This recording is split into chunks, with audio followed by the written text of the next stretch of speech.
Hello friends, good morning. Today our topic is partnership, change in profit sharing ratio, that is a reconstitution of firm. इसमें अपन कर रहे हैं एक complete question. हालांकि question simple है, अपन पहली बार कर रहे हैं इसलिए सिंपल क्वेश्चंस लिया ताकि बेसिक्स अपने को क्लियर हो जाए। इस क्वेश्चन में अपन करेंगे रिवैल्यूएशन अकाउंट बनाएंगे।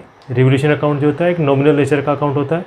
जितना भी एसेट्स और लायबिलिटीज़ की वैल्यू चेंज होने की वजह से जो प्रॉफिट या लॉस होता है वो इसमें मेंशन करते हैं।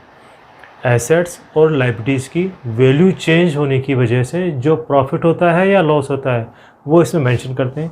अगर प्रॉफिट होता है तो क्रेडिट साइड में लिखते हैं, लॉस होता है तो डेबिट साइड में लिखते हैं। एसेट्स की वैल्यू बढ़ गई तो प्रॉफिट हो गया, जितने से बड़ी डिफरेंस अमाउंट वो क्रेडिट साइड में लिखेंगे। एसेट्स की वैल्यू कम हो गई, अपने को लॉस हो गया, जितने से कम हुई है, जितने का लॉस हुआ है वो अपन क्रेडिट साइड में लिखेंगे।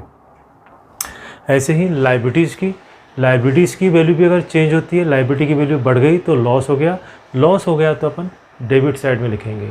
और लायबिलिटी की वैल्यू कम हो गई, कोई लायबिलिटी का पेमेंट नहीं करना है तो अपन क्रेडिट साइड में लिखेंगे उसको। ध्यान रखें इस बात को आप।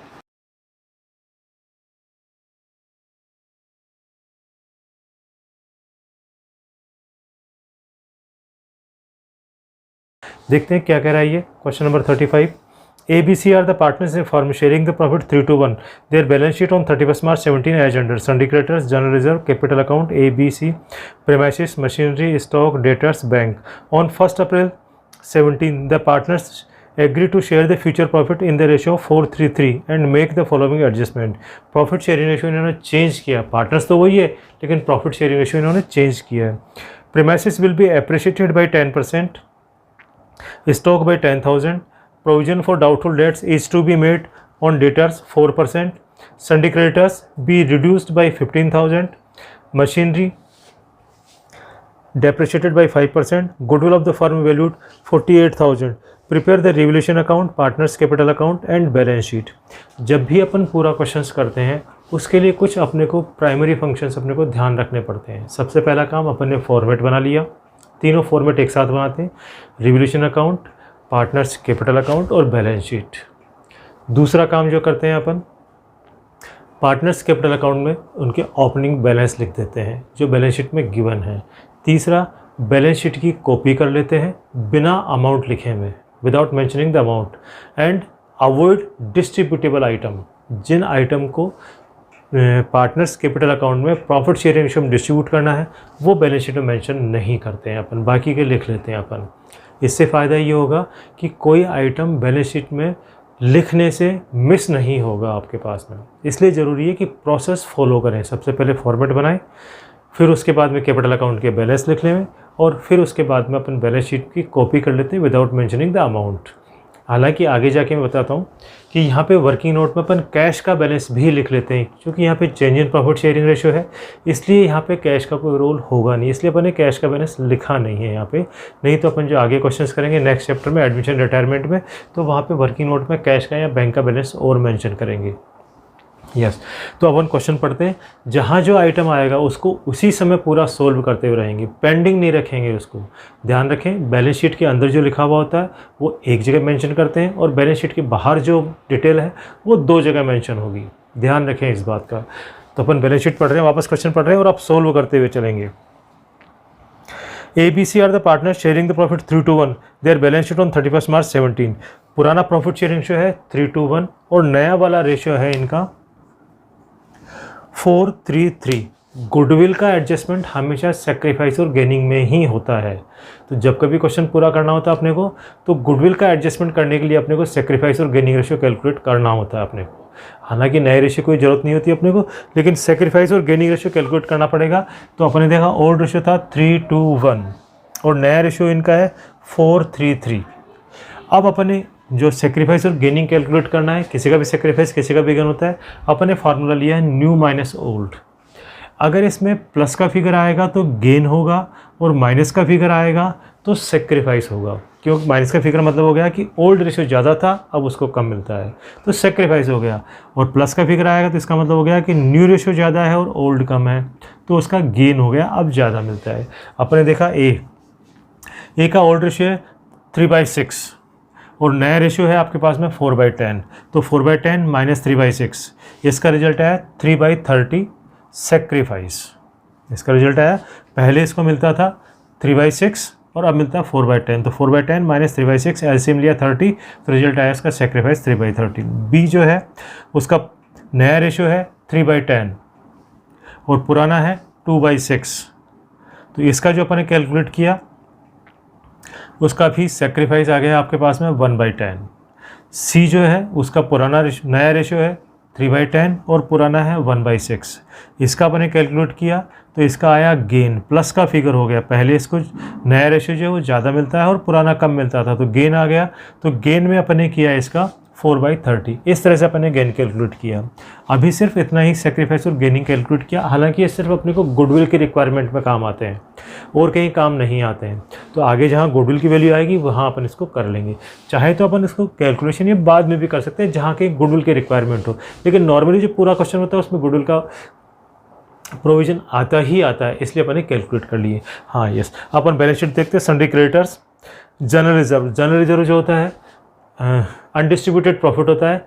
क्वेश्चन अगर साइलेंट रहता है तो old partners old profit sharing ratio में डिस्ट्रीब्यूट कर देते हैं। पुराना रेशियो है 3:1, तो 1,20,000 रुपये को 3:1 में डिस्ट्रीब्यूट कर दिया आपने। 3×6=12, ठीक है, 3×2=6, 4×2=8, यस, इसमें डिस्ट्रीब्यूट कर दिया पार्टनर्स कैपिटल अकाउंट में, इसलिए अब नई बैलेंस शीट में जनरल रिजर्व नहीं जाएगा, नई बैलेंस शीट से हटा दिया अपन ने इसको।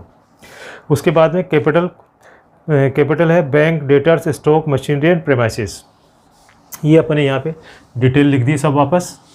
अब एडजस्टमेंट में क्या कह रहा है, on 1 April 17 the partners agree to share the future profit 433 and make the following adjustment. ध्यान रखें, नए प्रॉफिट शेयरिंग रेशियो का कोई खास यूज़ नहीं होता है। After merger, after change in profit sharing ratio, जो नया प्रॉफिट अर्न करेंगे वहाँ यह काम आएगा। तो अभी जब कर रहे हैं अपन क्वेश्चन, इसमें नॉर्मली नए प्रॉफिट आफ्टर रिकॉन्स्टिट्यूशन कोई रोल आती नहीं है, डिटेल नहीं आती है कि प्रॉफिट का किस तरह से डिस्ट्रीब्यूशन होगा, तो जो आफ्टर रिकॉन्स्टिट्यूशन प्रॉफिट होगा वो इसमें डिस्ट्रीब्यूट होगा। Premises will be appreciated by 10%, premises है वो 10% से बढ़ाना है। 10% किससे बढ़ाना है, जो बैलेंस शीट में वैल्यू गिवन है उसका 10% बढ़ाना है अपने को। बैलेंस शीट में 3 लाख रुपये, तो बिल्डिंग की वैल्यू बढ़ गई, प्रीमाइसिस प्रॉफिट हो गया, 3 लाख रुपए का अपने पास में 30,000 रुपये।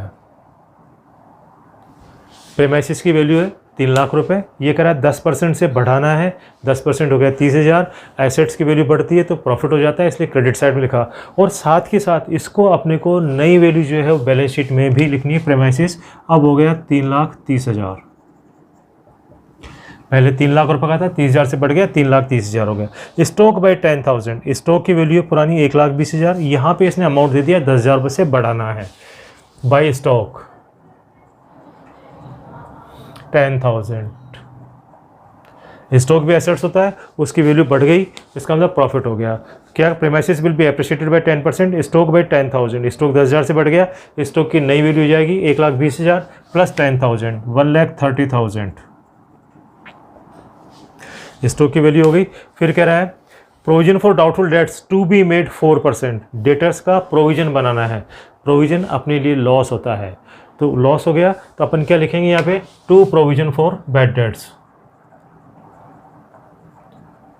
4%। डेटर्स का जो डेटर्स है आपके पास में 2,50,000, इसका 4% कितना होगा, 10,000 रुपये। Provision for bad dates, provision for doubtful dates B made 4% of debtors, तो 4% ऑफ डेटर्स कितना होगा, 10,000 रुपये।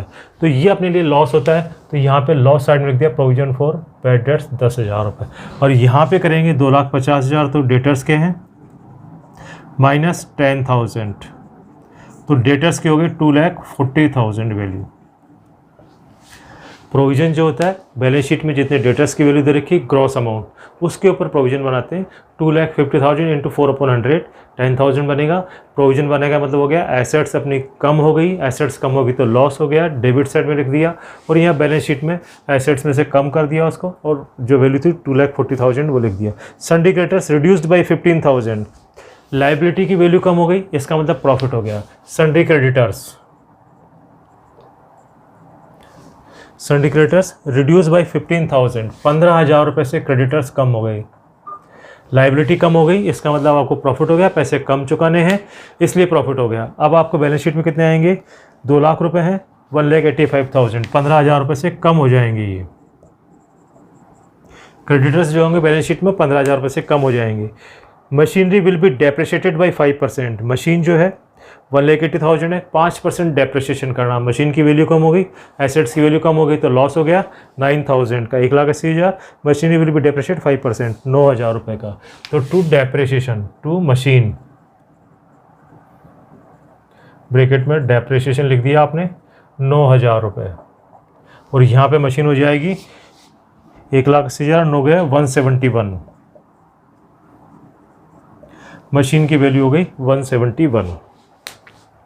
गुडविल, गुडविल का कभी भी रिवैल्यूएशन अकाउंट में नहीं आती है। गुडविल बैलेंस शीट में गिवन है in absence of any information, old partners, old profit sharing ratio में। गुडविल जो होगी बैलेंस शीट में एसेट साइड में गिवन होगी, इसलिए उसको पुरानी पार्टनर्स में, पुराने प्रॉफिट शेयरिंग रेशियो में, पार्टनर्स कैपिटल अकाउंट के डेबिट साइड में प्रॉफिट शेयरिंग रेशियो पुराने में डिस्ट्रीब्यूट कर देंगे, और नई गुडविल का एडजस्टमेंट अपन जैसे करते हैं वैसे ही करेंगे सेक्रीफाइस गेनिंग रेशियो में। ध्यान रहे गुडविल कभी भी रिवैल्यूएशन अकाउंट में नहीं जाती है। यस, तो गुडविल का 48,000 है, इसका अपन सेक्रीफाइस और गेनिंग में एडजस्टमेंट करते हैं गुडविल का। तो अपन दिखा सेक्रीफाइस 3/30, 1/30 सेक्रीफाइस और 4/30 गेन आता है। इसको अपन ने 48,000 से मल्टीप्लाई कर दिया अपन ने। मैंने बताया था change in profit sharing ratio के चैप्टर में अपन गुडविल की पूरी वैल्यू से मल्टीप्लाई करते हैं। एडमिशन रिटायरमेंट में तो एडमिटिंग पार्टनर और रिटायरिंग पार्टनर का पहले गुडविल शेयर कैलकुलेट करते हैं और फिर उसको सेक्रीफाइस और गेनिंग रेशियो में डिस्ट्रीब्यूट करते हैं, लेकिन यहाँ पे अपन सेक्रीफाइस और गेनिंग वैल्यू से मल्टीप्लाई करते हैं, इसलिए मैंने 48,000 से मल्टीप्लाई कर दिया। तो ए का गेन आएगा, ए का सेक्रीफाइस आएगा 4800, बी का सेक्रीफाइस आएगा 1600 और सी का गेन आएगा 6400। इसकी एंट्री करेंगे, जो सेक्रीफाइस करता है वो क्रेडिट, क्या करेंगे भाई सेक्रीफाइस किसका, ए और बी का। भाई किससे पैसे मिलेंगे इनको, सी से मिलेंगे पैसे, तो भाई सी कैपिटल। ए के में आएंगे 4800 और बी में आएंगे 1600, और यहाँ डेबिट में करेंगे to A capital and to B capital, और सी के कॉलम में जाएंगे पैसे। A capital 4800 and 1600। General entry अगर करनी है तो इसकी क्या होगी आपके पास में, C capital account DR to A capital to B capital 6400 और ए 4800 और 1600। इस तरह से इसकी जनरल एंट्री होगी। इसकी लेजर पोस्टिंग करेंगे तो यही होगी आपको, सी के कैपिटल अकाउंट के डेबिट साइड में 2A 2B और ए के क्रेडिट साइड में 4800 और बी के क्रेडिट साइड में 1600 रुपये। ये जनरल एंट्री होगी, इसकी लेजर पोस्टिंग होगी। तो गुडविल का काम भी हो गया अपने पास में। अब अपने पास सब कंप्लीट हो गया। अब अपन रिवैल्यूएशन अकाउंट का प्रॉफिट या लॉस देखते हैं, क्या प्रॉफिट या लॉस आएगा। इधर का टोटल ज़्यादा है 5, 3 2 5 55 to partners capital account A B C कितना रहेगा 20 35 36,000, 9 6 15 1 1 2 3 2 5। इसको अपन 3 2 6 3 2 5 36 18,000 12,000 और 6,000 इस रेशियो में डिस्ट्रीब्यूट करेंगे, ओल्ड रेशियो में 3:1 में, और इसका अपन क्रेडिट साइड में कर देंगे बाय रिवैल्यूएशन। 18,000 12,000 एंड 6,000। यस, ये अपने कर दिया डिस्ट्रीब्यूशन। अब इसके बाद में और कुछ नहीं है, अब कैपिटल अकाउंट के बैलेंस निकाल लेंगे।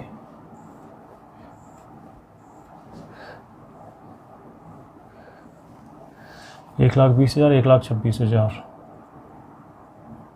1 20 26 15 4 19 600 ठीक है 600 2 1 3 5 4 9 1 10 1 1 2 800 4 8 4 12 4 1 7 8 382। यस, अब आएगा टू बैलेंस CD, इसका तो आ जाएगा 382 800 203 600। यहाँ पे कम हो जाएंगे पैसे इसके, 8 से 14 14 और 6 20 2 4 2 6 1 7 9 7 16 1 8 से 14 14 और 6 20 2 4 2 6 1 7 9 7 16 1 1 2, ये आ जाएंगे बैलेंस। इन बैलेंस को यहाँ पे कैपिटल अमाउंट लिखेंगे 382 800 203 600 और 119 600। 382 800 203 600 और 119 600। यस, अब जो बचे हुए फिगर्स हैं वो अपन पुरानी बैलेंस शीट से लेंगे। बैंक का फिगर पुरानी में 20,000, बैंक आ गया आपके पास में, डेटर्स आ गए, स्टॉक आ गया, मशीन आ गया। आप टोटल लगा लेते हैं इनका। इस तरह से आपकी इसके बैलेंस शीट का टोटल टिल हो गया 8,91,000। इसमें जो ध्यान रखने की बात थी आपके पास में, ये था पहला क्वेश्चन था। एक तो अपने को प्रोसेस का हमेशा ध्यान रखना होता है कि किस प्रोसेस से अपन कर रहे हैं, पहली बात। दूसरी बात ये ध्यान रखना होता है आपके पास में कि गुडविल का जो ट्रीटमेंट होता है हमेशा सेक्रीफाइस और गेनिंग में ही होता है, कोई चेंज नहीं होता है इस प्रोसेस में, चाहे कभी भी कहीं भी हो। Change in profit sharing ratio, admission हो, रिटायरमेंट हो, सभी में यही होगा ट्रीटमेंट इसका कि गुडविल, नई गुडविल जो है उसका सेक्रीफाइस और गेनिंग में ही करेंगे एडजस्टमेंट जो भी करेंगे। गुडविल को कभी भी रिवोल्यूशन अकाउंट में नहीं लिखते हैं, इसलिए ध्यान रखें। और उसके बाद इनके जो फाइनल बैलेंस थे वो अपने बैलेंस शीट में लिख दिए और इस तरह से अपनी बैलेंस शीट ये टैली की है। आशा करता हूँ आपको ये क्वेश्चंस अच्छी तरह समझ में आया होगा, आपको ये क्वेश्चंस अच्छा लगा होगा। आप हमारे इस वीडियो को लाइक करें, हमारे चैनल को सब्सक्राइब करें और अपने फ्रेंड्स के साथ में शेयर करें ताकि उनको भी इसका बेनिफिट मिल सके। Thank you.